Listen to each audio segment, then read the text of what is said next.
Hello, hello, bonjour à toutes, bonjour à tous et bienvenue dans ce podcast Cœur à cœur avec Dieu. Chaque jour, laisse Dieu te parler au travers de sa parole. Dans ce podcast, nous partagerons des exhortations brèves, puissantes et guidées par l'amour pour t'aider à méditer les Écritures profondément, verset après verset, pour t'aider à guérir, à être éclairé, affermi, mais surtout faire la rencontre de Dieu telle que tu ne l'as jamais connu, afin de vivre une relation intime et vivante avec lui. Alors installe-toi bien, dispose ton cœur, dispose ton environnement, dispose tes pensées. Nous entrons dans sa présence.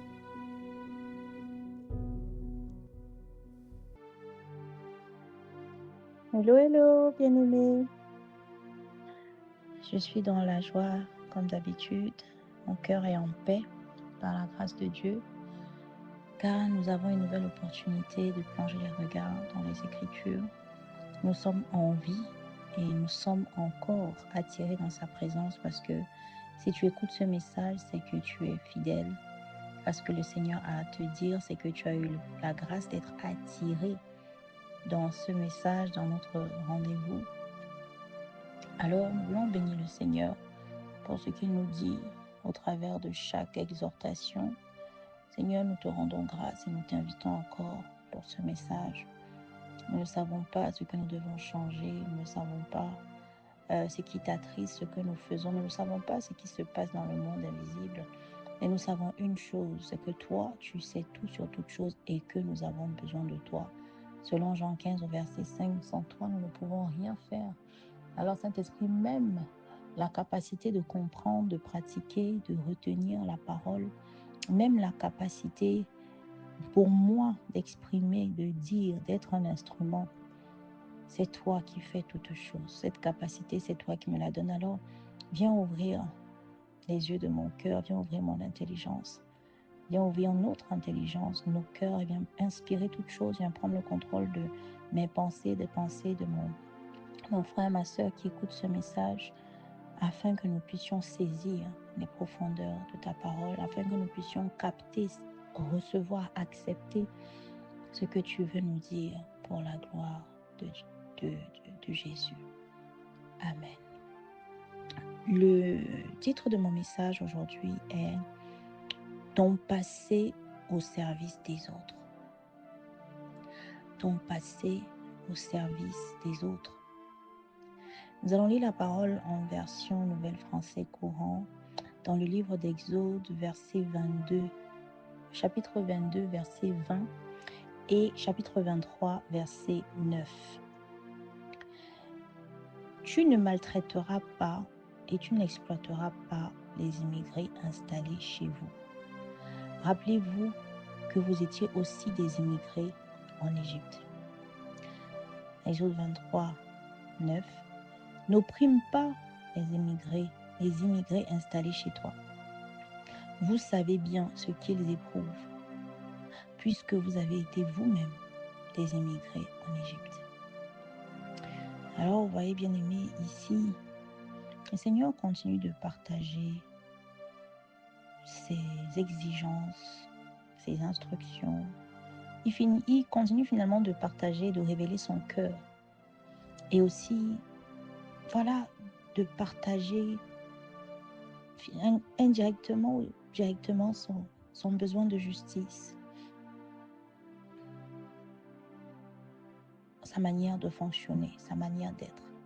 Et vous voyez, de prime abord, lorsqu'on lit ces deux versets, on peut s'arrêter au fait que, en réalité, toute personne qui intègre le royaume de Dieu, donc le peuple de Dieu, rappelez-vous, lorsque le peuple d'Israël a quitté l'Égypte, il y a des étrangers, des personnes qui n'étaient pas israélites, qui sont partis avec eux.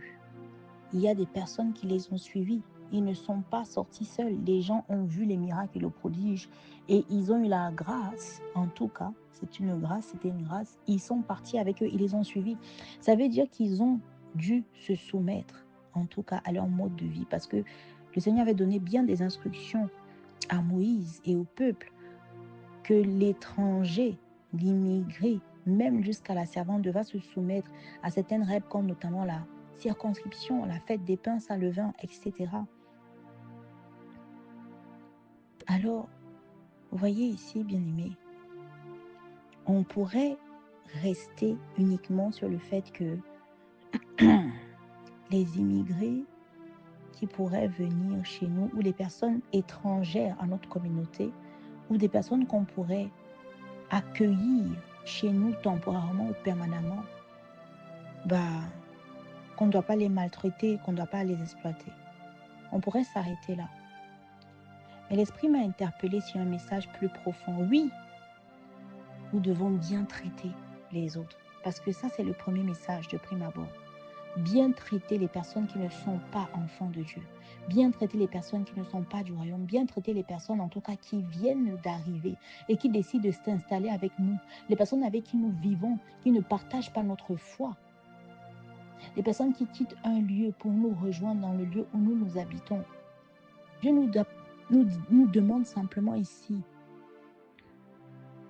de partager de l'amour, de ne pas maltraiter les autres, de ne pas exploiter les autres, de ne pas profiter des autres, de ne pas abuser des autres. Mais bien aimé, allons en profondeur.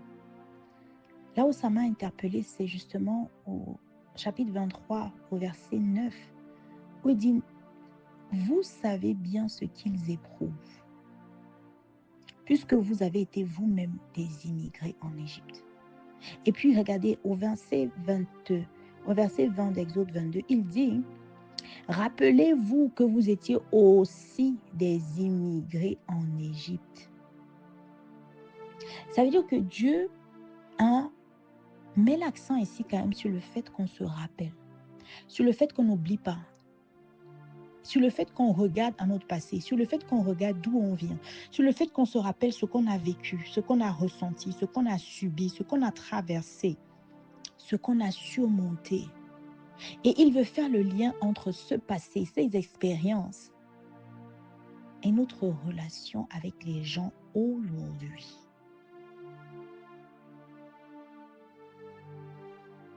Bien-aimé, ton passé au service des autres.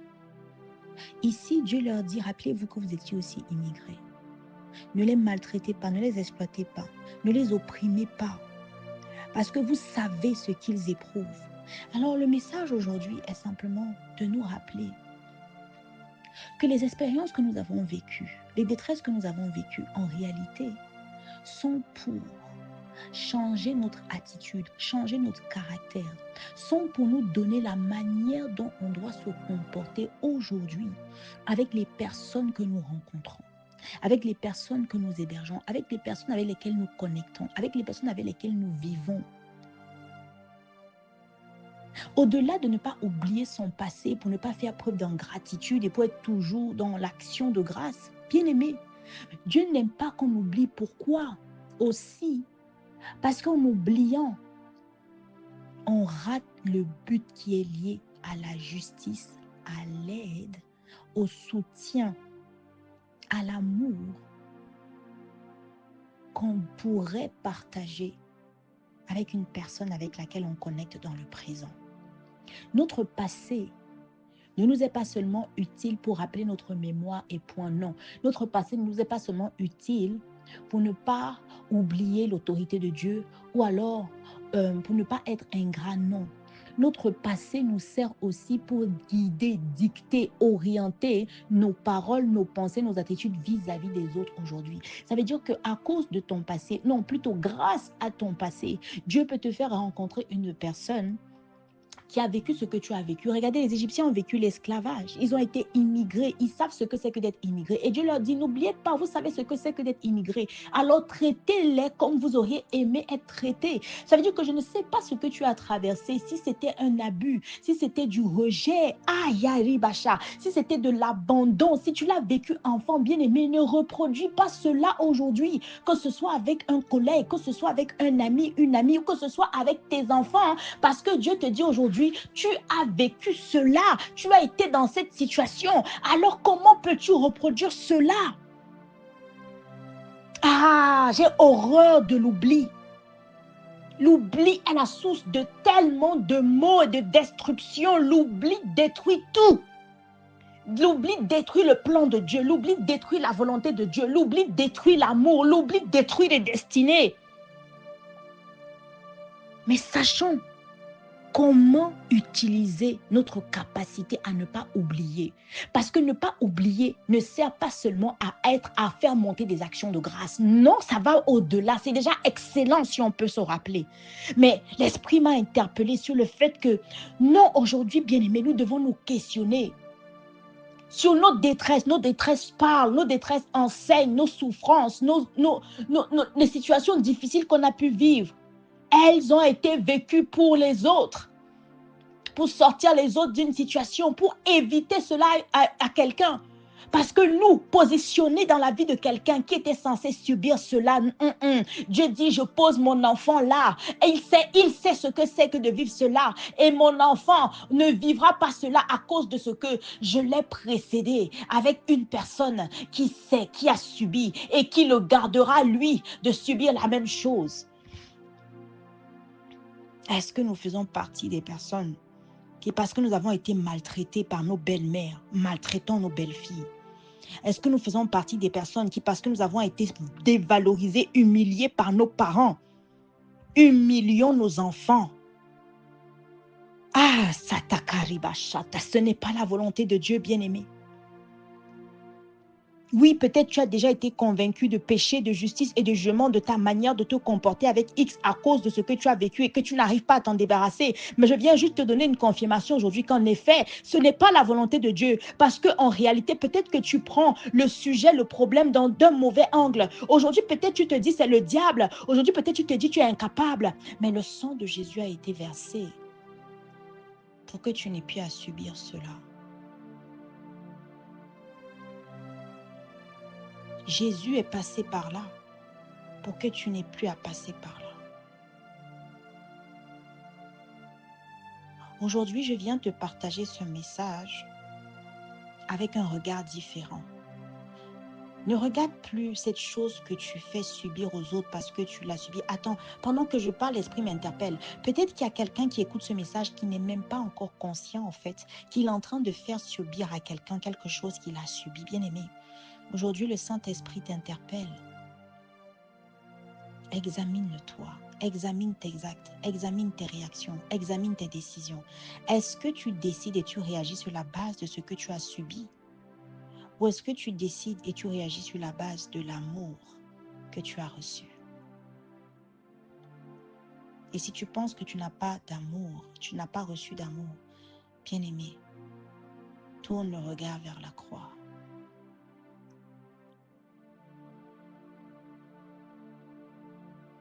Et si tu arrives à examiner maintenant par la grâce de Dieu et que tu as identifié des réactions, des actes, des paroles que tu poses vis-à-vis de quelqu'un, ça peut être ton enfant, un ami, un collègue, je ne sais pas, et que tu te rends compte, en fait, c'est inconscient et que c'est ce que tu as subi, ça veut dire, le Seigneur est en train de te dire, bien-aimé, ne fais pas aux autres ce que tu as subi, parce que tu sais ce que ça fait. Et dis-toi bien que ce que tu as ressenti, et comment tu te sens encore aujourd'hui, comment tu te sens depuis des années que tu as subi cela, ne sois pas la personne que tu as détestée. Parce que ce que tu fais, la personne à qui tu le fais ressent et ressentira encore la même chose que toi. Alors Saint-Esprit, aide-nous à être des personnes conscientes de leurs paroles, de leurs décisions. Donne-nous la grâce de nous détacher de ce que nous avons vécu. Donne-nous la grâce de ne pas faire subir aux autres ce que nous avons vécu. Donne-nous la grâce de nous examiner. Révèle-nous les choses cachées. Oui, tu dis dans ta parole, invoque-moi, je t'annoncerai de grandes choses, des choses cachées que tu ne connais pas. Viens nous révéler, s'il te plaît, tout ce que nous avons comme habitude, comme acte, comme réaction, qui sont en réalité des répétitions de ce que nous-mêmes nous avons subi, mais que nous n'avons pas pardonné, que nous n'avons pas oublié. Seigneur, ne nous permets pas d'être l'occasion de chute ou la source du malheur de quelqu'un. Délivre-nous de cela. Donne-nous la grâce, Seigneur, de manifester ton amour en largeur. Augmente notre compassion, s'il te plaît. Augmente notre sensibilité aux souffrances et donne-nous en horreur de faire tout ce que nous avons subi. Non seulement ce n'est pas ta volonté, mais ce n'est pas ça l'amour. Alors rends-nous conscients, Seigneur, dans toute relation, que ce soit avec nos enfants, peu importe ce que nous avons subi enfant. Ce n'est pas parce que nous avons été maltraités que nos enfants vont être maltraités. Ce n'est pas parce que l'on nous a frappés que, oui, on va dire, mais on n'est pas mort et qu'on doit frapper aussi. Non, Seigneur, donne la grâce d'agir dans chaque relation comme toi tu veux, mais pas sur la base de comment nous avons été traités, de comment nous avons été éduqués. Non, Père, s'il te plaît, viens renouveler notre intelligence afin que nous ne soyons pas ceux qui font subir aux autres que nous-mêmes nous avons subi. Père, éloigne-nous de cela, garde-nous de ce mal, s'il te plaît. Garde nos cœurs purs, garde nos pensées pures, garde nos actes purs, garde nos décisions pures, garde nos paroles pures et complètement détachés et conscients de chaque douleur que nous avons pu subir. Ah Seigneur, que nos vies te glorifient, que Christ soit visible dans nos maisons, dans nos familles, dans nos relations.